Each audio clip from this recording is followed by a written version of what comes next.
አሰላሙ አለይኩም ወራህመቱላሂ ወበረካቱ። የተወደዳችሁ እንዴት ቆያችሁን? የመጋቢት 29 2018 ሚንበር ኸበር ጀመረ። ፋይዛ መሐመድ ሚንበር ኸበርን እየመራው ከናንተ ከተመልካቾች ጋር ቆያለሁ። እስከ ፍጻሜው አብራችሁን እንድትዘልቁ በአክብሮት እየጋበዝኩ ለዕለቱ ከያዝናቸው ጉዳዮች መካከል አበይቱን አስቀድማለሁ። የፌዴራል ሸሪዓ ፍርድ ቤቶች ረቂቅ አዋጅ ለቋሚ ኮሚቴ ተመራ። የባህሬኑ ኢንተርኮንቲኔንታል ኢንቨስትመንት ባንክ ግሩፕ በኢትዮጵያ የወኪል ቢሮ ለመክፈት ፍቃድ አገኘ። በመስጂድ አልአቅሳ ጉዳይ ጣልቃ እንዳትገባ በእስራኤል ላይ ግፊት እንዲደረግ የመስጂዱ ወቅፍ ባለስልጣን ጠየቁ። የሚሉት የሚንበር ኸበር አበይት ጉዳዮች ናቸው። አብራችሁን እንድትቆዩ በድጋሚ እየጋበዝን ወደ ቀዳሚው ኸበር አልፋለሁ። የፌዴራል ሸሪዓ ፍርድ ቤቶች ረቂቅ አዋጅ ለቋሚ ኮሚቴ ተመራ። የህዝብ ተወካዮች ምክር ቤት በዛሬው ዕለት ባካሄደው 6ኛው ዓመት 5ኛ ዓመት የሥራ ዘመን 14ኛ መደበኛ ስብሰባው የፌዴራል ሸሪዓ ፍርድ ቤቶች ረቂቅ አዋጅን ለቋሚ ኮሚቴ መርቷል። በስብሰባው ላይ በቀረበው ረቂቅ አዋጅ ላይ የምክር ቤት አባላት አስተያየት ሰጥተውበታል። በዛሬው ዕለት ለቋሚ ኮሚቴ የተመራው ረቂቅ አዋጅ በፌዴራል ጠቅላይ ፍርድ ቤት ፕሬዝዳንት ጽሕፈት ቤት በተቋቋመ የቴክኒክ ኮሚቴ ከኢትዮጵያ እስልምና ጉዳዮች ጠቅላይ ምክር ቤት ከፌዴራል ጠቅላይ ፍርድ ቤት ከፌዴራል ሸሪዓ ፍርድ ቤት ጋር እንዲሁም ከህግ ባለሙያዎች በተወጣጠ ኮሚቴ የተዘጋጀው በ2017 ነበር። በ5 ክፍሎች የተዘጋጀው ቀዳሚው ሰነድ የሸሪዓ ፍርድ ቤቶች መንግስታዊ ሃይማኖት በሌላቸው ሴኩላር ሀገራት ያለው ተመክሮ፣ የሸሪዓ ፍርድ ቤቶች በኢትዮጵያ፣ የፌዴራል ሸሪዓ ፍርድ ቤቶች የህግ ማዕቀፍ፣ የአደረጃጀት፣ የአገልግሎት አሰጣጥና የፍትህ አስተዳደር ችግሮች ትንተና እንዲሁም የመፍትሄ ምክረ ሀሳብ የተካተተበት ነበር። በ1992 የጸደቀው የሸሪዓ ፍርድ ቤቶችን አቋም ለማጠናከር የጸደቀውን አዋጅ የሚተካው ረቂቅ አዋጅ የፌዴራል ሸሪዓ ፍርድ ቤቶች ከባንክ ከኢንሹራንስ እና ከካፒታል ማርኬት ጋር የሚነሱ አለመግባባቶችን የመዳኘት ስልጣን እንዲሰጣቸው የሚጠይቅ ነው። በስራ ላይ ባለው ህግ ፍርድ ቤቶች ከመደበኛ ፍርድ ቤቶች ጋር የወል ዳኝነት የሚኖራቸው በውስን ጉዳዮች ላይ እንደሚሆን አስቀምጠዋል። ፍርድ ቤቶቹም የወል ስልጣን እንጂ የራሳቸው ልዩ ስልጣን እንደማይኖራቸው ጠቅሷል። የሸሪዓ ፍርድ ቤቶች እንዲመለከቱት በአዋጁ በቀዳሚነት የተቀመጠው የጋብቻ፣ የፍቺ፣ ቀለብ አወሳሰን፣ አካለ መጠን ያልደረሱ ህፃናት ሞግዚትነትን ነው። የወቅፍ፣ የስጦታ ወይም የኑዛዜ ጉዳዮችን ደግሞ አዋጁ በሁለተኛነት ዘርዝሯል። በረቂቅ አዋጁ ከተጠቀሱት ጉዳዮች በተጨማሪ የጋብቻ ውጤት፣ የፍቺ ውጤት፣ ውርስ ማጣራትና ሀብት ክፍፍል እንዲካተቱ ተደርጓል። የህዝብ ተወካዮች ምክር ቤት በዛሬው ስብሰባው የምክር ቤቱን 5ኛ ዓመት የሥራ ዘመን 13ኛ መደበኛ ስብሰባ ቃለ ጉባኤንና የተሻሻለውን የባለ ብዙ ተዋንያን የግብርና ኤክስቴንሽን አገልግሎትና አስተዳደር ረቂቅ አዋጅን በሚመለከት ከቋሚ ኮሚቴ የቀረበለትን ሪፖርትና የውሳኔ ሀሳብ መርምሮ አጽድቋል። በህዝብ ተወካዮች ምክር ቤት የግብርና ጉዳዮች ቋሚ ኮሚቴ ሰብሳቢ ሰለሞን ላሌ ሪፖርቱንና የውሳኔ ሀሳቡን ባቀረቡበት ወቅት እንደገለጹት ኢትዮጵያ ለግብርና ዘርፍ ከፍተኛ ትኩረት ሰጥታ እየሰራች ትገኛለች። የግብርና ኤክስቴንሽን አገልግሎት ተደራሽነትን ለማስፋት፣ ምርትና ምርታማነትን ለማሳደግ አዋጅ መዘጋጀቱንም ተናግረዋል። አዋጁ በዚህ ረገድ የግብርና ቴክኖሎጂን ማስተዋወቅና ጥቅም ላይ ማዋል እንዲሁም የግብርና ቢዝነስን ለማስፋት ወሳኝ መሆኑንም ተናግረዋል። ምክር ቤቱ ከፌዴራል ሸሪዓ ፍርድ ቤቶች ረቂቅ አዋጅ በተጨማሪ የመረጃ ነጻነት ረቂቅ አዋጅን ወደ ቋሚ ኮሚቴ መርቷል። ረቂቅ አዋጁ በመገናኛ ብዙሃንም ሆነ በማንኛውም ሰው ለተጠየቁት መረጃ ምላሽ የማይሰጡ የስራ ኃላፊዎችን በወንጀል ተጠያቂ የሚያደርግ ነው። የባህሬኑ ኢንተርኮንቲኔንታል ኢንቨስትመንት ባንክ ግሩፕ በኢትዮጵያ የወኪል ቢሮ ለመክፈት ፍቃድ አገኘ። ዋና መቀመጫውን በባህሬን ያደረገውና በተለያዩ የኢንቨስትመንትና የባንክ ዘርፎች ላይ የተሰማራው ኢንተርኮንቲኔንታል ኢንቨስትመንት ባንክ ግሩፕ ከኢትዮጵያ ብሔራዊ ባንክ በአዲስ አበባ የወኪል ቢሮ መክፈት የሚያስችለውን ፍቃድ ማግኘቱን አስታውቋል። አይአይቢ ግሩፕ ይህን ያሳወቀው በድረገጹ ባወጣው መግለጫ ነው። በአሁኑ ወቅት 15 የውጭ ባንኮች የውክልና ቢሮዎች ቢኖሩም የማሻሻያ ደንቡ ከወጣ በኋላ ፍቃድ በማግኘት የመጀመሪያው መሆኑን ገልጸዋል። ማሻሻያው በውጭ ኢንቨስትመንት፣ በንግድ ማመቻቸትና በፋይናንሻል አገልግሎት ፈጠራ አዳዲስ እድሎችን እንደሚከፍት በመግለጫው አስፍሯል። ተቋሙ በጅቡቲ በኩል አይአይቢ ኢስት አፍሪካ በሚል ስያሜ የሚንቀሳቀስ ሲሆን የአዲስ አበባ ቢሮ በኢትዮጵያና በጅቡቲ መካከል ያለውን ስትራቴጂካዊ የንግድ ትስስር ለማጠናከር እንደሚሰራም አስታውቋል። ቢሮ ከሀገር ውስጥ የፋይናንስ ተቋማት ጋር ግንኙነት መፍጠር፣ የገበያ ጥናቶችን ማካሄድና ዓለም አቀፍ የባንክ አገልግሎቶችን ለሚፈልጉ ኢትዮጵያውያን ነጋዴዎች እንደ ድልድይ ሆኖ እንደሚያገለግል በመግለጫው ላይ ተጠቅሷል። በአዲስ አበባ የቢሮው ዋና ተወካይ አይናለም አባቦ ዓላማችን በኢትዮጵያ የንግድ ስራዎችና በዓለም አቀፍ ገበያ መካከል ድልድይ መሆን ነው ብለዋል። እንደ ቢሾፍቱ አውሮፕላን ማረፊያ ያሉ ግዙፍ መሰረተ ልማቶችና በዙሪያው ለሚገነቡ ልማቶች የውጭ ኢንቨስትመንት ድጋፍ እንዲያገኙ ለማድረግ እንሰራለን ሲሉ አክለዋል። የአይአይቢ ግሩፕ ሊቀመንበር ሱሀይል ሱልጣን በበኩላቸው ኢትዮጵያ በአሁኑ ጊዜ በዓለም አቀፍ ፋይናንስ ውስጥ ካሉ እጅግ አጓጊ የገበያ ዕድሎች መካከል አንዷ እንደሆነች ተናግረዋል። አይአይቢ ግሩፕ በአሁኑ ወቅት በምስራቅ አፍሪካ፣ በመካከለኛው ምስራቅ፣ በምዕራብ አፍሪካ እና በካሪቢያን አካባቢዎች በመንቀሳቀስ የባንክ፣ የኢንቨስትመንት፣ የዲጂታል መሰረተ ልማትና የፋይናንስ ተደራሽነት አገልግሎቶችን በመስጠት ላይ ይገኛል። ባንኩ የኢስላማዊና መደበኛ የባንክ አገልግሎቶችን ጎን ለጎን የሚያቀርብ ተቋም ሲሆን በምስራቅ አፍሪካ ጅቡቲ የሚንቀሳቀሰው ሙሉ በሙሉ ሸሪዓን መሰረት ባደረገ አገልግሎት ነው። በባህር ላይ እያጋጠሙ ያሉ ችግሮችን ለመፍታት አካታች የሆነ የባህር ላይ አስተዳደር ስርዓት መዘርጋት ያስፈልጋል ተባለ።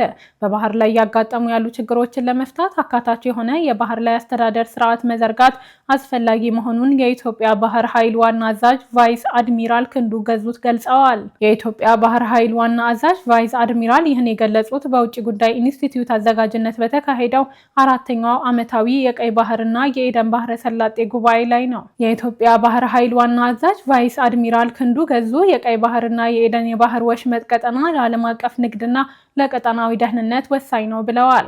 ይህ ስፍራ በባህር ላይ ወንብድና፣ ህገወጥ የሰዎችና የጦር መሳሪያ ዝውውር ባሉ ውስብስብ ተግዳሮቶች እየተፈተነ ይገኛል ያሉት ዋና አዛዡ እነዚህን ችግሮች ለመፍታትም አካታች የሆነ የባህር ላይ አስተዳደር ስርዓት መዘርጋት አስፈላጊ ሲሆን ይህም የባህር ጠረፍ ያላቸውን ሀገራት፣ ወደብ አልባ ሀገራትንና ዓለም አቀፍ ተቋማትን በጋራ የሚያሳትፍ መሆን አለበት ብለዋል። ውጤታማ ትብብርና የመረጃ ልውውጥ መኖሩ የንግድ መስመሮችን ደህንነት ለማረጋገጥ እና ለጋራ እድገት መሰረት ለመጣል ወሳኝ ሚና እንደሚጫወትም ገልጸዋል። የባህር በር አለመኖር ኢትዮጵያ በዓለም አቀፍ ንግድ ላይ ያላትን ተወዳዳሪነት ከመገደቡም ባለፈ በቀጠናው የጂኦፖለቲካዊ ሚዛን ላይ ያላትን ተጽዕኖ ቀንሶታል ያሉት አድሚራል ክንዱ ገዙ፣ በመሆኑም ኢትዮጵያ የባህር በር ለማግኘት የምታደርገው ጥረት ፍትሐዊና ስልታዊ አስፈላጊነት አለው ብለዋል። ይህም ለቀጠናው መረጋጋትና ለኃይል ሚዛኑ መጠበቅ ትልቅ ፋይዳ እንደሚኖረው ተናግረዋል። የውጭ ጉዳይ ኢንስቲትዩት ዋና ዳይሬክተር ጃፈር በድሩ በበኩላቸው ከ18 ወራት በፊት በቀይ ባህር ላይ የተጀመረውን የንግድ መርከቦች ጥቃት ዓለም አቀፋዊ ተጽዕኖ ማሳደሩን በማስታወስ የቀይ ባህርን የጸጥታ መዋቅር በማዳን መርከቦች መንገዳቸውን እንዲቀይሩ አስገድዷቸዋል ብለዋል። ይህ አማራጭ መንገድ የ14 ቀናት ተጨማሪ ጊዜና በመቶ ሺዎች የሚቆጠር ተጨማሪ ዶላር ወጪ የሚያስከትል መሆኑንም አብራርተዋል።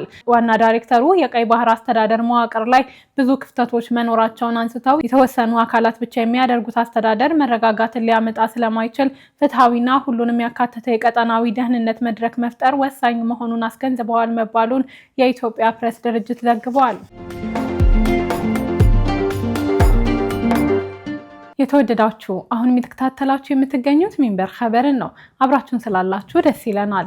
ለሚንበር ኸበር ጥቆማ ወይም ማስተያየት ካላችሁ በአጭር የስልክ ቁጥር 9282 ላይ ብትልኩልን አጣርተን መልሰን ለእናንተው እናቀርባለን። የሚቀናችሁ ማህበራዊ ሚዲያ ከሆነ በሁሉም አማራጮች @ሚንበር ቲቪ ብላችሁ ብትፈልጉን ታገኙናላችሁ። ድረገጻችንን www.minbertv.com ብትጎበኙ ደግሞ አዳዲስ መረጃ ታገኛላችሁ። አሁን ደግሞ የዕለቱን አብይ ጉዳይ እናስታውሳችሁና እንመለስ። የፌዴራል ሸሪዓ ፍርድ ቤቶች ረቂቅ አዋጅ ለቋሚ ኮሚቴ ተመራ። ከቆይታ በኋላ በመስጂድ አልአቅሳ ጉዳይ ጣልቃ እንዳትገባ በእስራኤል ላይ ግፊት እንዲደረግ የመስጂዱ ወቅፍ ባለስልጣን ጠይቀዋል። እንመለስበታለን። ይጠብቁን። የዳንጎቴ ግሩፕ ከኢራን ጦርነት ጋር በተያያዘ የተፈጠረውን መስተጓጎል ይቀርፋል የተባለ የነዳጅ ምርት ለአፍሪካ ገበያ ማቅረብ ጀመረ። የናይጄሪያዊው ባለሀብት አሊኮ ዳንጎቴ ንብረት የሆነው የዳንጎቴ ግሩፕ የነዳጅ ማጣሪያ ወደ ተለያዩ የአፍሪካ ሀገራት የነዳጅ ምርቶችን መላክ መጀመሩ ከኢራንና አሜሪካ ጦርነት ጋር በተያያዘ የተፈጠረውን የአቅርቦት እጥረት እንደሚቀርፍ ተገልጿል። ቢሊዮነሩ አሊኮ ዳንጎቴ በናይጄሪያ ሌጎስ የሚገኘውን ግዙፍ የነዳጅ ማጣሪያ ኩባንያ ሰኞ በጎበኙበት ወቅት ባደረጉት ንግግር የነዳጅ ማጣሪያው በአሁኑ ወቅት በሙሉ አቅሙ በቀን 650 ሺህ በርሜል ነዳጅ እያመረተ መሆኑን ገልጸዋል። የነዳጅ ማጣሪያው ለተለያዩ የአፍሪካ ሀገራት ምርቶቹን እያቀረበ መሆኑን የገለጹት ባለሀብቱ በዚህም ናይጄሪያ ብቻ ሳይሆን አብዛኛው የምዕራብ የመካከለኛውና የምስራቅ አፍሪካን ሀገራትን ተደራሽ ያደረገ የነዳጅ ምርት በሚፈለገው ልክ እያቀረበ መሆኑን አስረድተዋል። ከናይጄሪያ በተጨማሪ ወደ ሌሎች የተለያዩ የአፍሪካ ሀገራት ተደራሽ በመሆን በአሁኑ ወቅት ምርቶቹን እያቀረበ መሆኑን የገለጸው ዳንጎቴ በቅርብ ሳምንታት ወደ 17 ገደማ የነዳጅ ካርጎዎችን ወደ ሌሎች ሀገራት መላኩን አስታውቋል። ይህም ኩባንያው በአፍሪካ በነዳጅና ማዳበሪያ አቅርቦት ዘርፍ ያለው ተሳትፎ እያደገ መምጣቱን ያሳያል ተብሏል። ከዚህ ጋር ተያይዞ ከናይጄሪያ ወደ ውጭ የሚላከው የዩሪያ ማዳበሪያ በከፍተኛ ሁኔታ መጨመሩን አፍሪካን ኒውስ ዘግቧል። ይህም ከዚህ ቀደም መዳረሻ ያልነበሩ የአፍሪካ ሀገራት ገበያን ማዳረስ እንዲችል አስችሎታል መባሉን ዘገባው ጠቁመዋል። ባለፉት ቀናት ውስጥ ከዚህ በፊት ባልተለመደ መልኩ በአብዛኛው የአፍሪካ ሀገሮች ገበያን እየተመለከትን ነበር። ይህም የሀገራቱን የነዳጅና ማዳበሪያ ፍላጎት መጠን በመለየት በአፋጣኝ ተደራሽ ለማድረግ እንዲያስችለን በማሰብ ነው ሲሉ ዳንጎቴ ተናግረዋል። አሊኮ ዳንጎቴ ኩባንያ በዓመት 3 ሚሊዮን ሜትሪክ ቶን ዩሪያ ማዳበሪያ የማምረት አቅም ያለው ቢሆንም ከዚህ ቀደም የአፍሪካ ሀገራት ገበያን ተደራሽ ሳያደርግ የማዳበሪያ ምርቱን የሚያቀርበው አብዛኛው ለዩናይትድ ስቴትስ አሜሪካ እና ደቡብ አሜሪካ ሀገሮች እንደነበር ተገልጿል። ወታደራዊ ኃይሎች የጸጥታ ስጋትን ተገን በማድረግ በሚያንማር ስቲዌ ወታደራዊ ይዞታዎች አቅራቢያ የሚገኙ የሙስሊም መንደሮችን አፈረሱ። በሚያንማር የወታደራዊ መንግስት ኃይሎች በአራካን ግዛት ስቲዌ ከተማ በሚገኙ የፖሊስና የወታደራዊ ሻለቃዎች አቅራቢያ ያሉ 2 የሙስሊም መንደሮችን ለጸጥታ አስጊ ናቸው በሚል ሰበብ ማፍረሳቸውን የአካባቢው ነዋሪዎች ገልጸዋል። ከ4 ቀናት በፊት መኖሪያ መንደሮቹን ማፈራረስ የተጀመረው በቁጥር 12 የፖሊስ ሻለቃ ዋና መስሪያ ቤት አቅራቢያ የሚገኙትን ታንዳውሊ እና ኢማባሬ የተባሉ የሙስሊም መንደሮችን ኢላማ በማድረግ እንደነበር የበርማና አካባቢ ጉዳዮች ላይ የሚያተኩረው በርማ ኒውስ ኢንተርናሽናል ድረገጽ ዘገባ ያመለክታል። አንድ የአካባቢው ነዋሪ ለዜና ምንጩ ቤቶቹ ሲፈርሱ እየተመለከትን ነው፣ በድርጊቱ ላይ ሰራዊቱም ሆነ ፖሊስ እየተሳተፉበት ይገኛል ማለታቸው በዘገባው ተጠቅሷል። በዚህ ውድመት ምክንያት ከከተማው ዳርቻ የሚገኙ በርካታ የሙስሊም ቤተሰቦች ተፈናቅለው ወደ ከተማው እምብርት በመግባት በተጨናነቁ ገዳማት ውስጥ ለመጠለል ተገደዋል ተብሏል። ይህም በዋና ከተማዋ ውስጥ ያለውን የተፈናቃዮች ቁጥር ጨምሮታል። ነዋሪው አክሎም ጦርነቱ እየበረታ ሲመጣ ብዙ ሙስሊሞች ወደ ከተማው ገብተዋል። ከዚህ ቀደም በሰራዊቱ የተባረሩ በርካታ የአራካን ነዋሪዎችም ወደ ከተማው መጥተው በገዳሙ አቅራቢያ ተጠልለዋል ብሏል። ይህ ውድመት ቲንጂያን በመባል የሚጠራው የሚያንማር አዲስ ዓመት ፌስቲቫል ከመከበሩ በፊት የመከላከያ ቀጠና ለመፍጠር መሆኑ የተገለጸ ሲሆን ዓላማውም የአራካን ጦር ተዋጊዎች ወታደራዊ ተቋማትን ጥቃት ለማድረስ መንደሮቹን እንደ መሸሸጊያ እንዳይጠቀሙባቸው ለመከላከል ነው። ዘገባዎች እንደሚያመለክቱት በፖሊስ ሻለቃ ቁጥር 12 እና 36 አቅራቢያ የሚገኙ ሁሉም የሙስሊም መንደሮች ይጸዳሉ። ከወደሙት መካከል ታንዳውሊ መንደር በተደጋጋሚ ውጊያ በሚካሄድበት ስትራቴጂያዊ ስፍራ ሾዌ ሚንጋንጋ አቅራቢያ ትገኛለች። በወታደራዊና በፖሊስ ሻለቃዎች መካከል የሚገኙት እነዚህ መንደሮች ለወታደራዊ ኃይሎች የጸጥታ ስጋት እንደሆኑ የሚቆጠሩ ናቸው። ወታደራዊ ኃይሉ በአሁኑ ጊዜ የስቲዌ ነዋሪዎችን ከአራካን ጦር ጋር ግንኙነት አላችሁ በሚል እያሰረ መሆኑም ተነግሯል። ወታደራዊ ኃይሉ ከአራካን ጦር ጋር እንዲዋጉ እንደ አውሮፓውያኖች አቆጣጠር ከ2025 ጀምሮ በሲትዋ ስር በሚገኙ 10 የሙስሊም መንደሮች ውስጥ ለሚገኙ ነዋሪዎች ወታደራዊ ስልጠና ሲሰጥ ቆይቷል። አሁን ባለው ውጊያ ላይ ወታደራዊ ኃይሉ እነዚህን የሰለጠኑ ነዋሪዎች ለውጊያ የተጠቀመባቸው ሲሆን ይህም ለሞትና ለከፍተኛ የእርስ በርስ መከዳዳት ምክንያት መሆኑን ምንጮች አረጋግጠዋል። የመንግስታቱ ድርጅት የሰብአዊ ቡድን በኢራን ያለው ሁኔታ እየተባባሰ ነው ሲል አስጠነቀቀ። የተባበሩት መንግስታት ድርጅት የሰብአዊ ጉዳዮች ማስተባበሪያ ቢሮ ኦቻ ሰሞኑን ባወጣው መረጃ ጥቃቶች በመላው ኢራን እየተፈጸሙ በመሆናቸው ያለው ሰብአዊ ሁኔታ እየተባባሰ መምጣቱን አስታውቋል። ቡድኑ በመጋቢት ባለው ጊዜ ውስጥ በአውሮፕላን ማረፊያዎች፣ ሆስፒታሎች፣ የመኖሪያ አካባቢዎች፣ ገበያዎች፣ ትምህርት ቤቶች፣ የኢንዱስትሪ መንደሮች እና የባህል ቅርስ ስፍራዎች ላይ በተፈጸሙ ጥቃቶች በሰላማዊ ሰዎች ላይ የሚደርሰው ጉዳት በከፍተኛ ሁኔታ ጨምሯል ሲል ቡድኑ ገልጿል። ኦቻ ጦርነቱ ከጀመረበት ጊዜ እስካሁን ድረስ ከ2100 በላይ ንጹሃን ዜጎች መገደላቸውን ከ27900 በላይ ደግሞ መቁሰላቸውን እንዲሁም ከ3.8 ሚሊዮን በላይ ሰዎች በአንድም ሆነ በሌላ መንገድ ጦርነቱ እንደጎዳቸው አስታውቋል። እናም ከጦርነቱ መጀመሪያ የካቲት 21 2018 ጀምሮ ባሉት 5 ሳምንታት ከ115000 በላይ የሰላማዊ ሰዎች መገልገያዎች ተጎድተዋል ሲል አክሎ አስታውቋል። ኦቻ በተጨማሪም ወሳኝ በሆኑ የመሰረተ ልማት አውታሮችና የኢንዱስትሪ መንደሮች ላይ የተካሄደው ጥቃት የመብራት የውሃና የቴሌኮሙኒኬሽንን ጨምሮ መሰረታዊ አገልግሎቶችን በማስተጓጎሉ ፈጣንና ረጅም ጊዜ የሚቆይ አካባቢና የጤና አደጋዎችን አስከትሏል ብለዋል። ከዚሁ ከኢራን ጋር በተገናኘ ኢራንና አሜሪካን በፊት አውራሪነት የምታሸማግለው ፓኪስታን በጊዜያዊነት የኢስላም አባድ ስምምነት በሚል መጠሪያ የተሰየመውን እቅድ ለሁለት ሀገሮች ባለስልጣናት በማቅረብ እየተወያዩ እንደሚገኙ ተገልጿል። ሁለት ደረጃዎችን የያዘው እቅድ በቀዳሚነት በአፋጣኝ የተኩስ አቁም ስምምነት ማድረግ የሚል ሀሳብ የሰፈረበት ነው።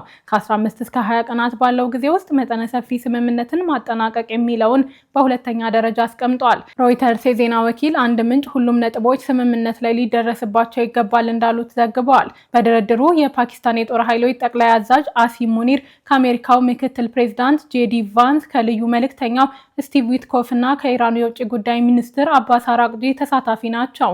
የመንግስታቱ ድርጅት የጸጥታው ምክር ቤትም በኢራን ለአብዛኛው መርከቦች የተዘጋውን ቁልፍ የባህረ ሰላጤው መተላለፊያ ለማስከፈት ድምጽ ይሰጣል ተብሎ ይጠበቃል።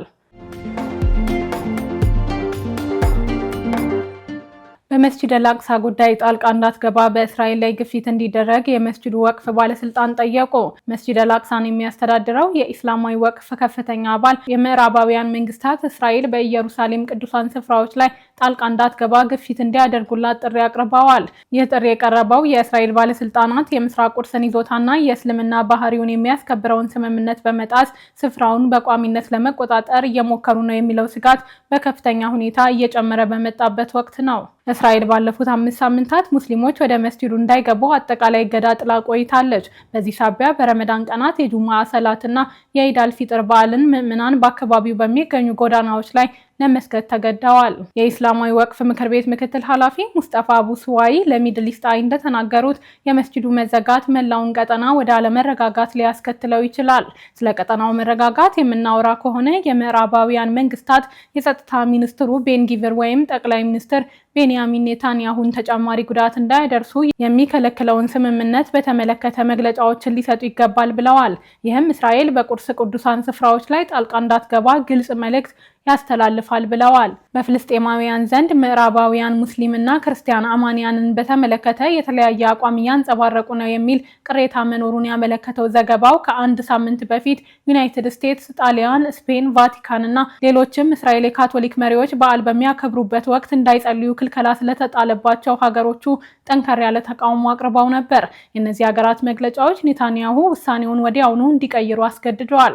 በተቃራኒው እስራኤል አልአቅሳን መዝጋቷ በምዕራባውያን ዘንድ በዝምታ ታልፏል። የኢስላሚክ አክሽን ፍሮንት የፓርላማ አባል የሆኑት ዮርዳኖሳዊው ሳሌህ አልአርሙቲ ቫቲካን ለቤተ ክርስቲያን ያደረገችውን ጣልቃ ገብነት ደፋርና ቆራጥ አቋም ሲሉ በመግለጽ ርዕሰ ሊቃነ ጳጳሱ አልአቅሳ መስጂድ እንዲከፈት ጥሪ እንዲያቀርቡ ጠይቃለሁ ብለዋል። እስራኤል የጸጥታ ስጋትን ተገን በማድረግ የመስጂድ አልአቅሳን የዘጋችው ከዩናይትድ ስቴትስ ጋር በመሆን በኢራን ላይ ጦርነት በከፈተችበት ዕለት ነበር። ጦርነቱ ከመጀመሩ ቀደም ብሎ በየካቲት ወር መጨረሻ ደግሞ የመስጂዱ ኢማም ሼክ መሐመድ አልአባሲ በመስጂዱ ግቢ ውስጥ በቁጥጥር ስር ውለው ነበር። ወደ ተመልካቾች ለዛሬ ያዘጋጀነው የሚንበር ኸበር በዚሁ ተጠናቀቀ። ፋይዛ መሐመድ አብሬያችሁ ቆየሁ። ወሰላሙ አለይኩም ወራህመቱላሂ ወበረካቱ።